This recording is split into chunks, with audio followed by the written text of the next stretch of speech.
السلام علیکم ورحمۃ اللہ وبرکاتہ۔ محترم ناظرین و سامعین، ہم امید کرتے ہیں کہ آپ تمامی احباب خیریت سے ہوں گے اور اللہ تبارک و تعالیٰ کی بارگاہ سے دعا کرتے ہیں کہ آپ بہتر رہیں اور ہر بیماری ہر بلا سے محفوظ رہیں۔ آج کی ویڈیو کے ذریعے ہم آپ کی خدمت میں یہ پیش کرنے والے ہیں کہ سچے خواب کی کتنی نشانیاں ہوتی ہیں، تو ہمارے ویڈیو کے ساتھ مکمل جڑے رہیں اور آخر تک دیکھیں۔ اور ابھی تک اگر ہمارے چینل کو آپ نے سبسکرائب نہیں کیا ہے تو ضرور اسے سبسکرائب کریں، لائک کریں اور اپنے احباب میں اسے شیئر بھی کریں۔ تو سچے خواب کی احباب 3 نشانیاں ہوا کرتی ہیں۔ جو سچے خواب ہوتے ہیں وہ کب اور کیسے اور کن لوگوں کو نظر آتے ہیں، آج اس کے بارے میں ہم بیان کریں گے۔ تو سچے خواب کی 3 نشانیاں ہوا کرتی ہیں۔ یہ تمام باتیں احادیث کریمہ صلی اللہ تعالیٰ علیہ وسلم کی روشنی میں ہم بیان کر رہے ہیں۔ عام طور پر جو سچے خواب ہوا کرتے ہیں وہ پہلی نشانی یہ ہے سچے خواب کی کہ سچے خواب سچے لوگوں کو دکھائی دیا کرتے ہیں، یعنی جو جتنا زیادہ سچا ہوتا ہے، جتنا زیادہ سچ بولتا ہے، اسے عموماً سچے خواب ہی دکھائی دیا کرتے ہیں۔ آپ دیکھ لیں، ہماری جماعت میں اولیاء اللہ کی ایک جماعت ہے جو سچی ہے، انہیں جو خواب نظر آتے ہیں اللہ تبارک و تعالیٰ کی جانب سے اشارہ ہوا کرتے ہیں، ان کے خواب سچے ہوتے ہیں۔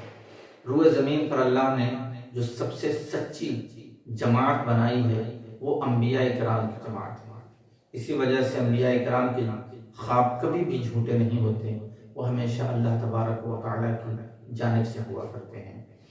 تو جو بندہ بھی سچ کا ساتھ دیتا ہے، ہمیشہ سچ بولتا ہے، جھوٹ سے پرہیز کرتا ہے، سچوں کے ساتھ رہتا ہے، سچوں کا ساتھ دیا کرتا ہے، حق کے ساتھ ہمیشہ کھڑا رہتا ہے، اگر اسے کوئی خواب نظر آتا ہے تو اللہ تبارک و تعالیٰ کی جانب سے اس کے حق میں اشارہ رہتا ہے اور یہ بہت بڑی اس کے لیے خوشخبری رہتی ہے۔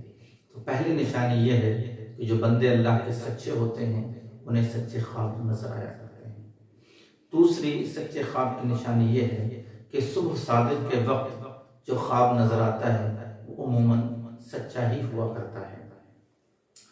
صبح صادق کا وقت کیا ہے؟ تو جب عشاء کا وقت ختم ہو جاتا ہے، یعنی فجر کا وقت شروع ہونے سے پہلے عشاء کا وقت ختم ہوتا ہے، اور جیسے ہی عشاء کا وقت ختم ہوتا ہے اور فجر کا وقت شروع ہوتا ہے، یعنی جیسے ہی سحری کا وقت ختم ہو کر فجر کا وقت شروع ہوتا ہے، اسے ہم صبح صادق کہتے ہیں۔ تو اگر اس وقت میں یعنی فجر کے وقت میں، فجر کے اول وقت میں جو شخص خواب دیکھتا ہے تو وہ خواب حدیث پاک کی روشنی میں عموماً سچے ہی ہوا کرتے ہیں۔ تیسرے نمبر پر قرب قیامت کے قریب، یعنی قرب قیامت میں قیامت کے قریب جو خواب دیکھے جائیں گے وہ خواب سچے ہوں گے، یعنی جب قیامت کی علامات جو ہیں، قیامت کی نشانیاں اللہ کے رسول صلی اللہ علیہ وسلم نے بیان فرمائی ہیں، جب وہ ظاہر ہونے لگیں گے، اس وقت جو مومنین ہوں گے، اس وقت جو اللہ کے نیک بندے ہوں گے زمین پر، جب وہ خواب دیکھیں گے تو وہ ان کے خواب سارے کے سارے سچے ہوں گے۔ تو سچے خواب کی یہ 3 علامتیں ہیں، کیسے لوگوں کو اور کب سچے خواب نظر آیا کرتے ہیں۔ لہذا ہم ویڈیو کے ذریعے احباب سے درخواست کرتے ہیں کہ ہمیں چاہیے کہ ہم ہمیشہ سچ بولیں، سچ کا ساتھ دیں اور پرہیزگاری کو اختیار کریں، جھوٹ سے اجتناب کریں۔ انشاءاللہ اللہ تبارک و تعالی اپنے حبیب سرور عالم صلی اللہ علیہ وسلم کے طفیل کسی بھی ہماری زندگی میں ہونے والے حادثے کی خبر ہمیں خواب کے ذریعے پہلے ہی عنایت فرمائے گا۔ السلام علیکم۔